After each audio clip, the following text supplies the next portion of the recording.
Hey, it's David. Thank you so much for checking out this video.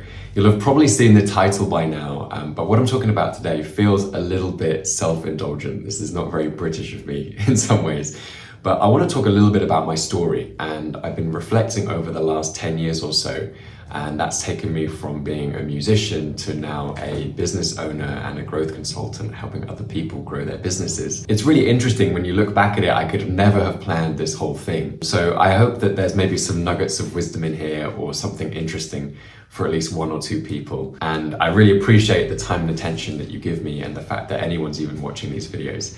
And hopefully it's helpful. I've got my notes here on the screen as well, so if I'm turning away, that's why. I'll probably start by just mentioning that I was not great in school.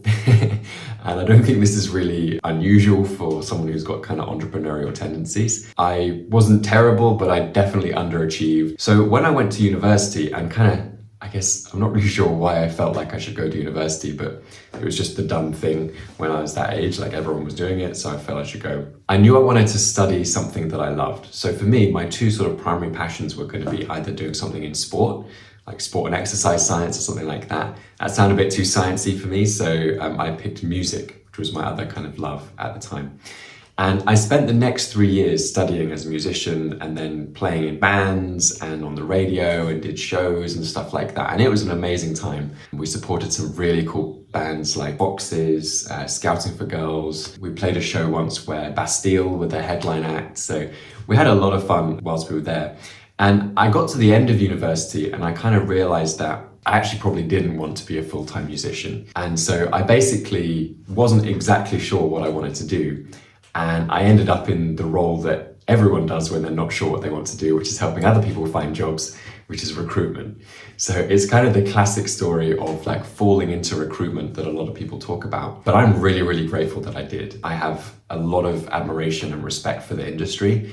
And I couldn't think of a better place to start my career, right? I learned about communication and talking with people and interfacing with people, kind of basic commercial acumen and commercial skills, really, really good there, negotiation. And I also just found myself in rooms and at the table with people who were a lot more experienced than me, right? So I'd be speaking with like CEOs and senior people in companies and people who are either looking for work or looking to recruit for their teams. And actually after a few years, they were starting to turn to me as the expert in what I did. And so I was there as like a 22, 23-year-old kind of advising these 50, 60-year-olds on like what they should do in their career or how they should hire for their team.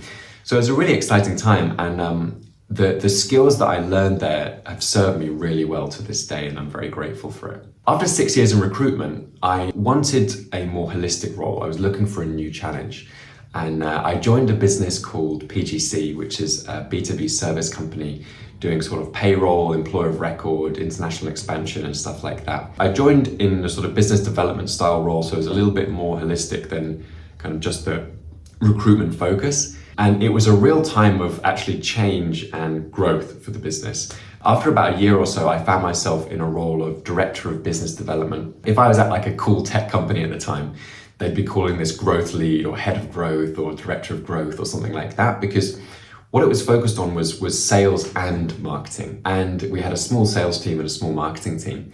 And this is where I really came into my own, and I feel like I found my stride. I'd been basically in sales for most of my career so far, but I think I was probably a kind of frustrated marketer at heart. I was able to combine that sort of creative background in the music and the more commercial sort of sales stuff from the recruitment and the sales role I had, to combine it into a kind of growth role. I felt like I was kind of home, and I really felt like I was in a flow state in that role. And I realized this is what I want to do. Like, this is what I want to do with my life, is I want to help people grow their businesses. Really proud as a team. We had record-breaking years back to back whilst I was in that role. So both in terms of customer acquisition, so rate of acquiring new customers, but also revenue, total revenue for the business as well. We also crossed over $100 million in turnover, which had long been a goal of the leadership team, and we were really proud about that. The next step for me, after working for PGC and absolutely loving my time there, was I wanted to start my own thing.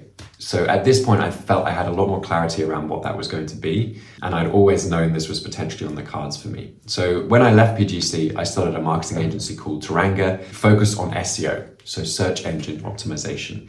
I think this took a few people by surprise because I certainly wasn't known for SEO previously. I wasn't even really known for marketing. I was just known as the guy that, works for the payroll company and helps businesses expand internationally. So I think people saw a bit of a disconnect there, but there was a bit of method to the madness, okay? So I knew a marketing agency was the first business I was going to start, and I just wanted to pick a service, like one service, rather than trying to do everything, because I see a lot of agencies who try to do lots of different services. And in effect, it basically ends up being like having lots of different businesses, to be honest with you. It gets very complicated very quickly, and it's hard to be profitable as an agency when you're offering so many things to so many people. So I picked SEO. I didn't see that many people talking about it, and it was a service that performed really well at PGC. And so, just double down on that. It actually worked really well. So we scaled up quickly. Within 4 months of our public launch, we hit 50K MRR in recurring revenue. Obviously, we've been going a little bit before the public launch, but that was when we really committed and sort of doubled down on it. So really happy with that growth. It took me by surprise, to be perfectly honest. And then we also went from 0 to 8 full-time team members in our first year of business. And it's been amazing. And I still run this business, Turanga, to this day. The reason that I started B2B, which is the primary focus of this channel, so it's the business that I'm building in public, started earlier this year. The reason that I started it is that people were coming to us asking for SEO. So they were coming to us as our agency asking for SEO or kind of marketing services, if you want to call it that, when what they really wanted was growth. I've realized in my time that marketing is a piece of the puzzle when it comes to growth, but it's certainly not the whole picture. And a lot of people think that just doing more marketing is going to solve their growth problems, which I now know is not true. There's a lot of other aspects to growth rather than just marketing. And I just felt with my experience working in companies, in sales and marketing and growth, running my own businesses, so I know what it feels like to spend money on trying to grow and like need it to generate me returns. And then also having worked with probably over 100 companies now across the agency and the consulting business, I just felt that I was well placed to be able to help people with that growth challenge. And so I now spend most of my time working one-on-one with B2B service businesses and helping them grow. And if you want to learn a little bit more about my growth philosophy and kind of track record, there'll be a link somewhere you can check out, and we'd love to hear from you if you're interested in working together. I also decided to build this business in public as well, which is a concept that I've seen a little bit and I really enjoyed. I hadn't seen many people do it from scratch. So most people who are building in public, they kind of wait until they get to like 10 million ARR and then they start building in public, which is great. But I haven't seen many people start kind of boutique consulting businesses from scratch and show people everything that they're doing to grow. So I decided to document the whole journey publicly and kind of try to bring as many people along for the journey as possible, because that's my thinking is I'm only going to be able to work one-on-one with so many businesses, but I can impact so many more businesses through content and advice and guidance. It's been a really wild ride. At the time of recording this, we've done over 230K in sales in just a few months in business. And I'm really grateful for that and really grateful for the direction that it's going. So that leads me to today. And really my main takeaway when I was thinking about this is having a long-term kind of detailed plan for your life doesn't make much sense. Like if I look back at this, I could never have planned to do musician, recruitment, sales and marketing agency, and then kind of growth consulting. I could never have predicted that whole journey. And so my advice to you would be to have an idea of like directionally, roughly where you want to go, but then just focus on the thing that's in front of you right now and making sure you absolutely smash what you're doing right now, because that's going to naturally lead on to the next thing. And so the next step will become clear with time. You just have to be ready when it presents itself. So yeah, thank you so much for watching this video. Sorry, as I said, it feels a little bit like egotistical to like record my story and put it on the internet. But hopefully it's interesting to someone. And if you're still watching, I really appreciate you, and I'll see you in the next video. Thank you so much.